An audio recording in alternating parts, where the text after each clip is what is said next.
Good afternoon. Thank you for inviting me to join what I have always known AILA conferences to be. Really an incredible opportunity to learn, to exchange ideas, and get to know each other as colleagues practicing in one of the most complex and challenging areas of law and policy, but also one that is very inspirational. A little over a year ago, I visited the USCIS National Records Center, where we store at USCIS our paper immigration files, 55 million and counting. And that does not include our growing electronic files. What I saw before me were rows and rows and rows of paper files from many years past and many more recently. And in one sense, it was like a stadium-sized room, much larger even than this, filled with paper, just as simple as that. But all I could think about was the story hidden in each of those files and how unique each story has been woven together with all of the others in that room into the fabric of our nation.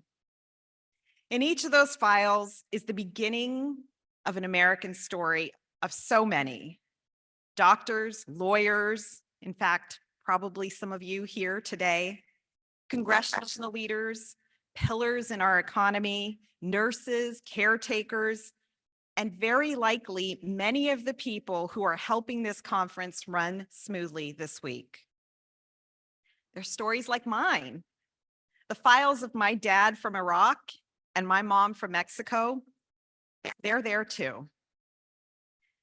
But even if you or your family doesn't have a file at the NRC today, the vast majority of us have a story of immigration somewhere in our family history. It could be recent, it could be 1 or 2 or 3 or more generations ago.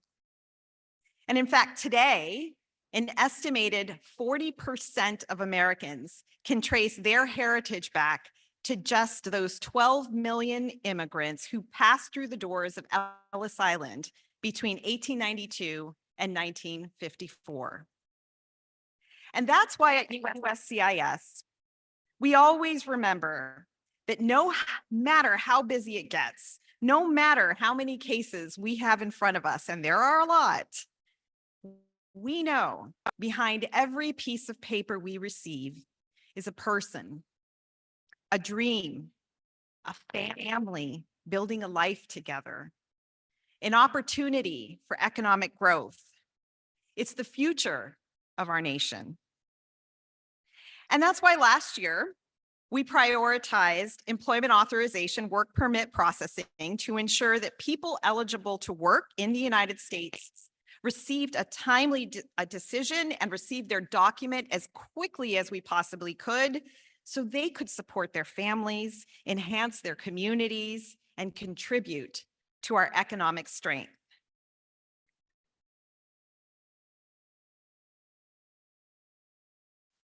Our average EAD processing time has decreased from 2.1 months at the end of fiscal year 23 to 1.2 months as of June 2024.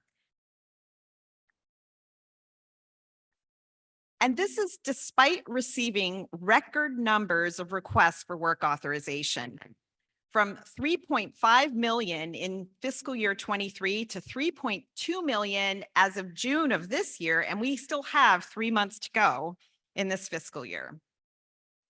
We've also issued regulations to auto-extend certain work authorizations to ensure people don't lose their jobs.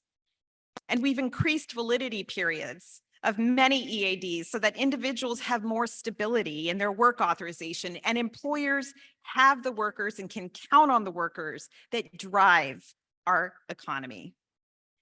And while it's clear that naturalization provides individual immigrants the opportunity to enjoy full rights of citizenship and integration into our society, it's also very clear that naturalization means greater earnings, which in turn grows our nation's tax base and GDP, while at the same time helping to reduce our deficit. So this is why at USCIS, we focused on the naturalization backlog over the last few years. We naturalized over 1 million individuals, 1 million immigrants in 2022 and 878,000 in 2023. And we've decreased the backlog on naturalization by 60% and returned USCIS to regular processing times under 6 months for naturalization.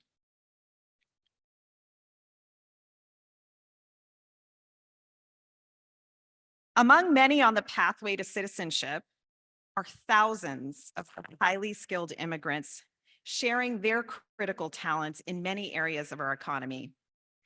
Some are practicing medicine in underserved communities. Some are working in technology hubs across the country. Others are conducting key research at our universities, and so much more. You know these stories. Knowing how critical these skills are to our nation, USCIS, together with the Department of State, issued every single visa available under the law, double the number in that is normal in 2022, even as we were still recovering from the COVID pandemic. So this means that these talented individuals were able to continue putting their skills to good use here in the United States with the security of a green card in hand. And now they're on the road to becoming citizens. I hear from these aspiring Americans when I travel the country, and from time to time, an email arrives in my inbox or a letter comes, old school, traditional mail sometimes comes across my desk. These notes express appreciation for our agency's efforts and are filled with excitement for all the possibilities that their green card opens for them, their families, and our nation's economy. One of those newly approved individuals took the time to follow up and say, and I quote, "Yesterday, we received our permanent residency card. Our 13-year wait has finally ended. Next week, onwards, I'll work on starting my business." Another said, "I want to let you know that my case has been approved and my daughter is now all set to apply for college admissions." And yet another said, "Finally, during dinner time, my spouse's case was approved. His case was separated from mine. I was terribly worried as we are raising a special needs child together who needs both of us. It's a moment of joy. I am emotionally overwhelmed." As attorneys advocating for clients, you know these stories so well. There are stories like these behind each and every one of those employment-based visas issued, 281,000 in 2022 and 192,000 in 2023. Amidst all of this, USCIS has also been actively upholding our humanitarian mission abroad, at our border, and inside the United States.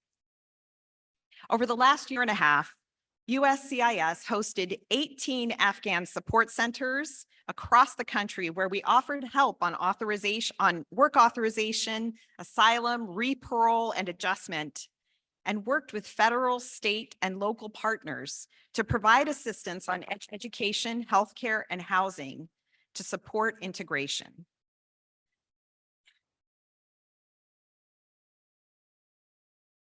I met with many Afghan allies when I visited our support centers, and their stories remain with me today.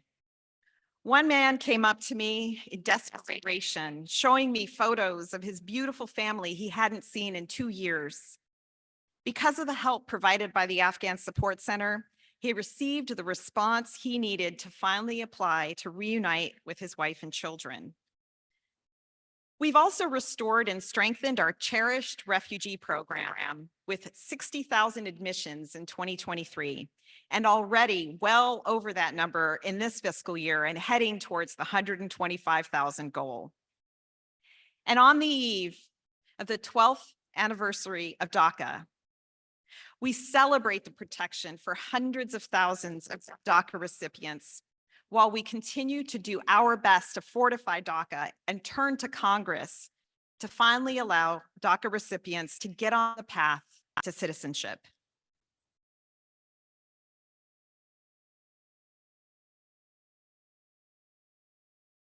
After all, as President Obama said on that momentous day in the Rose Garden when DACA was announced, with many probably here who are here today watching at that conference that was being held in 2012 in Nashville, at the Nashville Conference Center, the president said, "They are Americans in their heart, in their minds, and in every single way but one, on paper."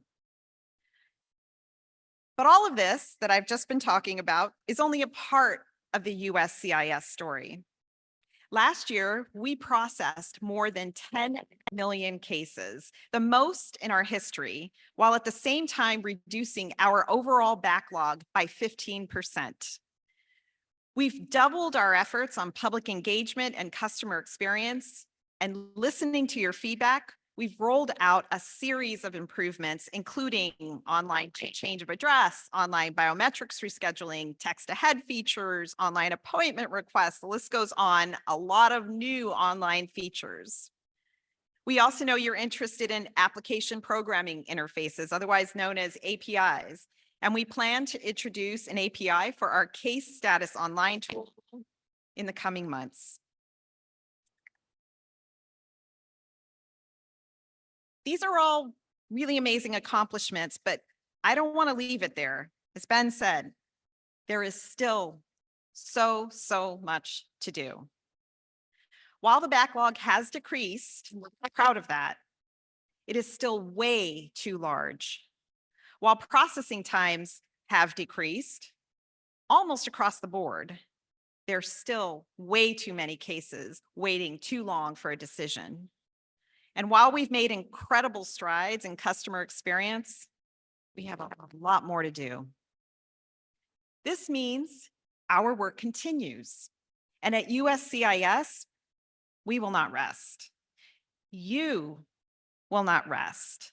The people and communities we collectively serve are counting on all of us, counting on our partnership to march on and work together to strengthen our immigration system. I hope you know that we appreciate the work you do every single day. We need you to partner, to advocate with us so that we together can ensure the mission of our agency so that we can achieve our mission to uphold America's promise as a nation of welcome and possibility with fairness, integrity, and respect for all we serve. At USCIS, our mission centers around strengthening our nation in the present and the future. And while we work toward that mission, we must never lose sight of the people and the stories behind the paperwork. There are families that are simply trying to reunite, trying to stay together. There are temporary workers and aspiring Americans in all parts of our economy lending their skills to grow our economy. Refugees fleeing persecution, students looking for education and opportunity. Decades ago, when immigration adjudicators decided to grant naturalization to my parents, they likely had an inkling that they would be fulfilling the dreams of my dad and mom. But they probably had no idea it would lead to this moment with me standing here in front of all of you as director of USCIS.